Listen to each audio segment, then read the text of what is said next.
So how do you actually grow your email list? That's the question I want to answer in this lecture. And to do that, we're going to go over 15 different strategies that you can use to get people to opt in to your list.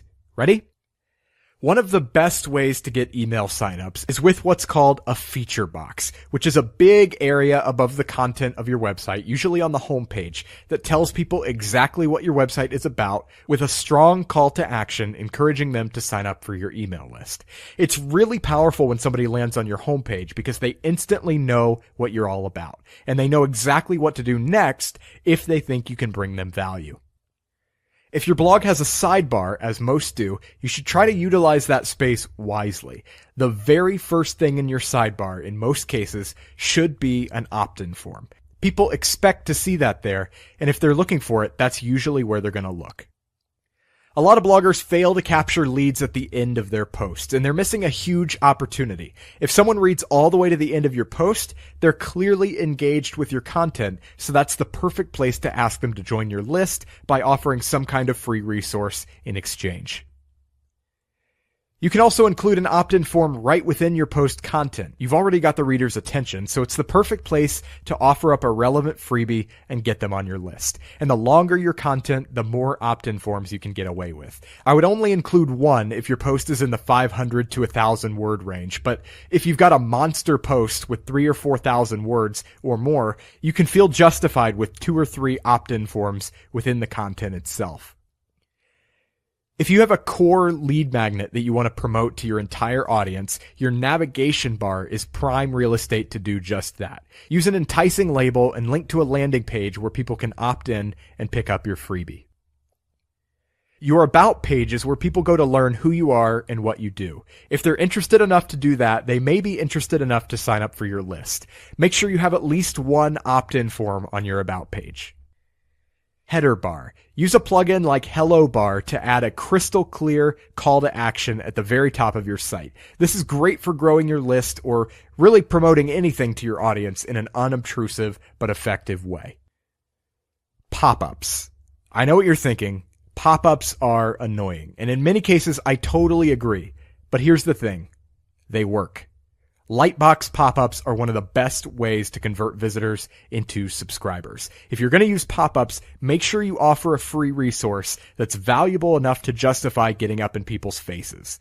There are plenty of plugins that can do pop-ups for you, including Opt-in Monster, Bloom by Elegant Themes, SumoMe, and Thrive Leads. Again, make sure you're offering enough value to justify the annoyance that comes with interrupting people while they're reading your content. Exit intent pop-ups are pop-ups that trigger right when a user moves their mouse to leave the page. They're slightly less obtrusive than a normal pop-up because they don't interrupt visitors while they're browsing your site, and they can help you capture emails from people who would otherwise leave and maybe never come back. The key to success here is to offer something relevant and enticing enough for someone to spend 10 more seconds typing in their email address. Slide up or fly in forms. This one has a different name depending on who you're talking to, but it's a little box that slides up from the bottom, usually in the lower right-hand corner of the page, offering the user something and asking for their email address. This is much, much less annoying than a full-size pop-up, and it's still pretty effective. Turn commenters into subscribers. People who comment on your blog are already more engaged than your average visitor. So what if you could turn them into email subscribers? There are a couple ways to do this. One way is to use the free Comment Redirect plugin, which automatically redirects first-time commenters to a page of your choice. And on that page, you can thank them and offer them one of your freebies if they opt into your list. And it's really nice because it's only first-time commenters. So once the person leaves their second comment, they no longer get sent over to that page. The other way is to add a checkbox to the comment form itself, where people can choose to join your list right as they post their comments. If you use MailChimp, the MailChimp for WordPress plugin offers this functionality, as does the newsletter sign-up plugin. Two-step opt-in process. This one is a little counterintuitive, but it's worth trying. Usually when people have a pop-up or other call to action to get people on their list, you'll have the opt-in form embedded right there. But some data suggests it may be better to add another step and have people click a button before the form even shows up. Obviously, they still have to enter their email address, but they don't even see the form until after they've clicked the button. The psychology here is this. It's a lot easier to click a button than to fill out a form, and once they've clicked the button, they've made a subconscious commitment to the process and are now much more likely to follow through. Super weird, I know, but it works. Many of the plugins I've mentioned support a button or link to trigger a Lightbox form, so definitely give that a try.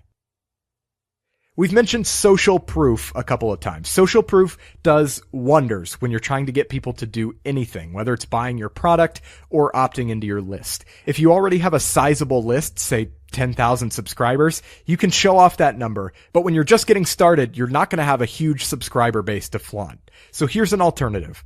Testimonials. Quote someone saying something nice about you or your work. Bonus points if that person is a prominent figure in your industry.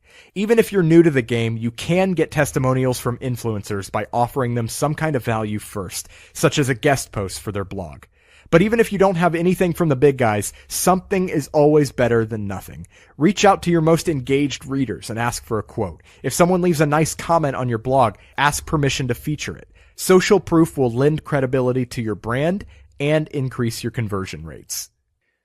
Facebook ad retargeting. If you have some money to spend, Facebook ads are an incredible way to capture leads. The nitty-gritty of a Facebook ad campaign is a little outside the scope of this course, but one of my favorite tactics is to use the Facebook tracking pixel to target people who visited your site but didn't opt into your list, and then offer them one of your lead magnets in a promoted Facebook dark post. This works really well because you're targeting warm traffic, people who have already been exposed to your content and are at least somewhat familiar with who you are, so they're more likely to want to see more.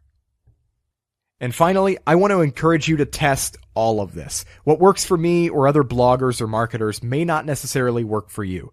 Every blog is different and every audience is different. So use the split testing functionality in whatever opt-in plugin you choose and test different designs, different copy, different placements, pop-ups versus no pop-ups, and so on and so forth.